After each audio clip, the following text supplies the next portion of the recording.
Kamusta mga ka-fam? Welcome back sa inyong paboritong channel. Kung hindi pa kayo nakasubscribe, ano pang hinihintay nyo? Hit that subscribe button and ring the bell para hindi nyo ma-miss ang latest chika.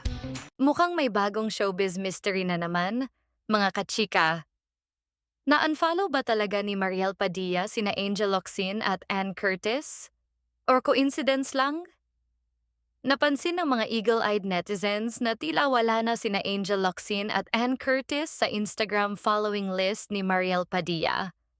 Nangyari ito matapos magsalita si Angel laban kay Senator Robin Padilla, kung saan sinabi niyang ang tunay na katapatan ng isang opisyal ay dapat para sa sambayanang Pilipino. Samantala, ipinakita naman ni Ann Curtis ang suporta niya kay Angel sa pamamagitan ng isang nakakaaliw na komento. "Welcome back, Mars. Ay Darna pala."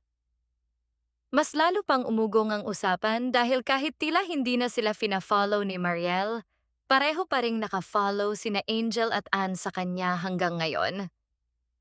Samantala, dumepensa rin si Romel Padilla sa kanyang kapatid na si Robin at binatikos si Angel dahil umano'y tahimik ito sa usapin ng baha at flood control.